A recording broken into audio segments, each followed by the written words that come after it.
A volta de Jesus vai ser repentina e vai pegar muitos de surpresa. Assim como nos dias de Noé e de Ló, muitas pessoas vão estar andando distraídas e então virá o fim. Lucas capítulo 17, a partir do versículo 20, fala sobre a vinda súbita do reino de Deus. Então, o texto diz assim: interrogado pelos fariseus sobre quando havia de vir o reino de Deus, respondeu-lhes e disse: o reino de Deus não vem com aparência exterior. Então, os fariseus eles esperavam um reino físico e visível, onde o Messias derrotaria Roma e governaria Israel. Até os dias de hoje, os judeus eles esperam esse Messias, que possa estar dando livramento a Israel desses sistemas opressores. Então, eles esperam um Messias político e militar.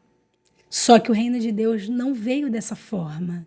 Ele veio salvar os corações. Ele não veio julgar o mundo na primeira vez, na sua primeira vinda, mas ele veio salvar.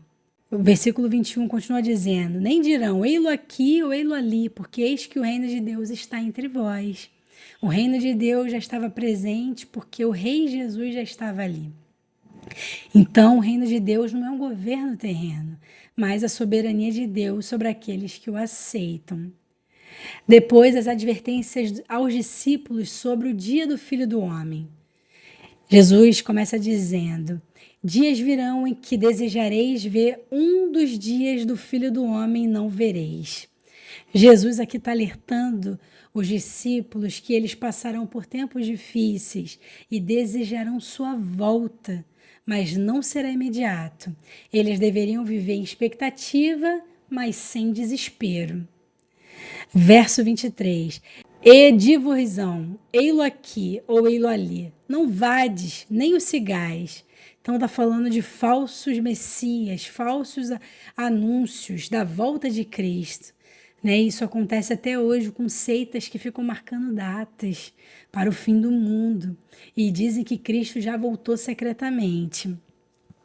Versículo 24, porque assim como o relâmpago ilumina desde a extremidade do céu até a outra, assim também será a vinda do Filho do Homem. Então, a segunda vinda de Cristo, ela será repentina e visível a todos, como um relâmpago que ilumina o céu inteiro. Não será secreta e nem localizada em um lugar específico, porque assim vai acontecer com o arrebatamento. Então, o arrebatamento não é a volta de Cristo ao mundo, é só para a sua igreja. Mas a volta de Cristo ao mundo vai ser visível. Vai vir assim de uma forma, o mundo inteiro vai perceber, igual um relâmpago. Verso 25, mas primeiro convém que ele padeça muito e seja rejeitado por esta geração. Então, antes de voltar em glória, Jesus precisava sofrer, ser rejeitado, morrer na cruz. E isso antes dele ser coroado, Os dias de Noé e Ló, que são uma advertência sobre o juízo. De versículos 26 a 27 diz que assim como nos dias de Noé e Ló, também será nos dias do Filho do Homem. Comiam, bebiam, casavam e davam-se casamento. Até o dia em que Noé entrou na arca e veio o dilúvio e os consumiu a todos.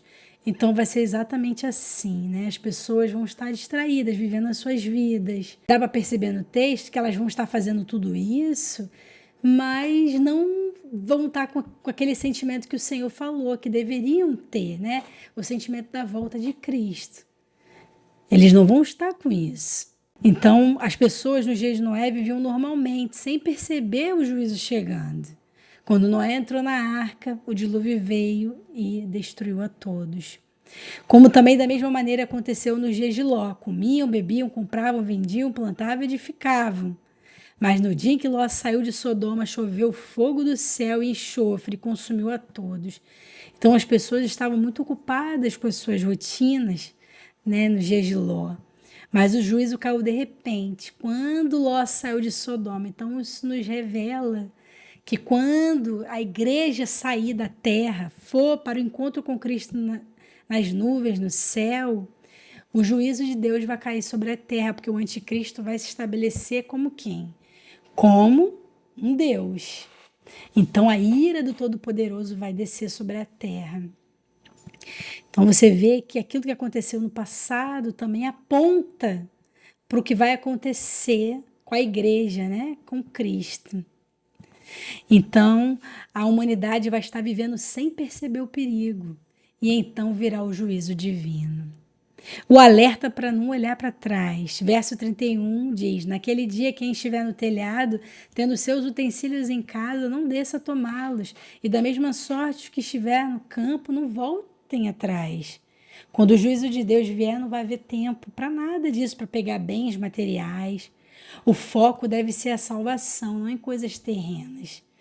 Então, lembrai-vos da mulher de Ló. A mulher de Ló olhou para trás e virou uma estátua de sal. Gênesis 19, 26. E isso simboliza o apego ao mundo e a falta de fé. Exatamente, aqui está revelando como as pessoas vão estar, né, nos últimos dias.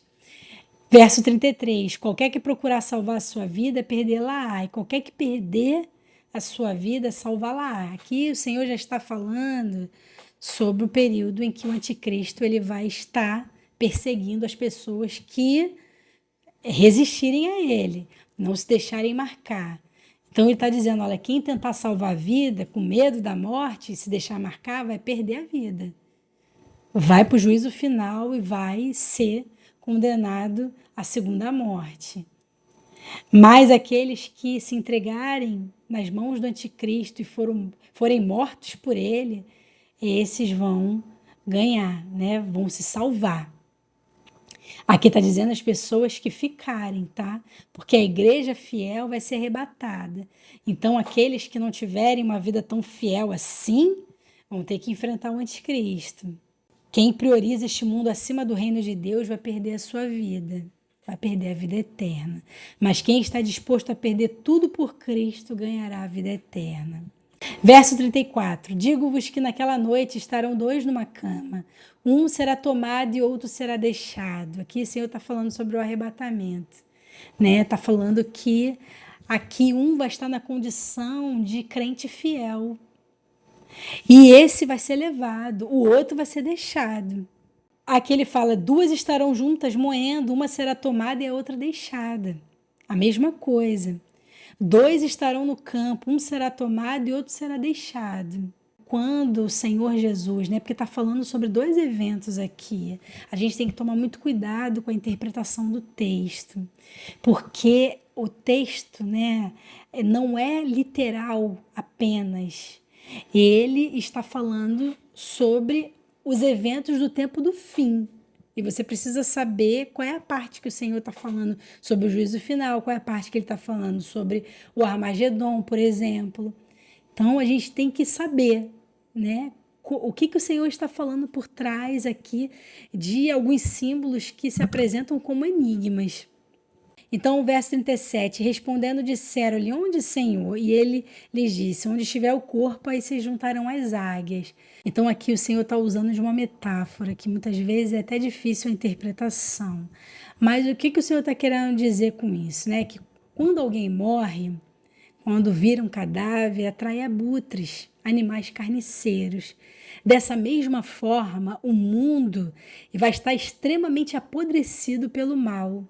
E o Senhor Jesus virá executar o seu justo juízo sobre os ímpios apodrecidos. Então o Senhor está falando, porque os discípulos perguntam a eles, né? Senhor, quando que vai acontecer isso? Então o Senhor está dizendo, olha, quando esse mundo estiver apodrecido pelo mal, eu virei e eu vou executar o meu justo juízo sobre os ímpios apodrecidos.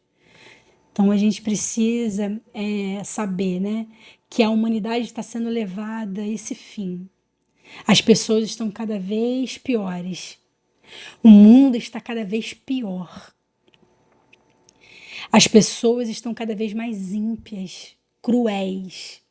Então, o mau cheiro está subindo nas narinas de Deus. Até que, por fim, ele vai executar o seu justo juízo. Tá? Então, a conclusão disso tudo é que o reino de Deus, ele já está espiritualmente presente entre nós. Mas vai ter uma manifestação plena na volta de Cristo. A volta de Jesus vai ser repentina, pegando muitos de surpresa, assim como nos dias de Noé, como eu falei anteriormente. As pessoas vão estar distraídas e o juízo virá. Não devemos olhar para trás como a mulher de Ló, mas viver desapegados desse mundo. Se a gente não viver assim, nós não vamos conseguir ouvir o soar da trombeta. Haverá uma separação entre justos e ímpios, e cada um será julgado. Que possamos estar preparados e vigilantes para a volta de Cristo. Então, esse texto aqui, ele está nos ensinando, né, todas essas lições, falando sobre esses eventos escatológicos. A volta de Cristo, ela vai ser súbita. Muitas pessoas vão ficar perplexas, porque aquilo que ele prometeu, ele vai cumprir. Ele disse que voltaria e ele vai assumir o controle da terra. Seu reino vai ser rígido, vai ser pesado. Todos o obedecerão. Mas vai ser um reino de verdadeira justiça, paz e segurança. Amém? Eu deixo com você essa reflexão para que você viva em expectativa diária para a chegada do Filho de Deus, né? Chegada do reino do nosso Messias.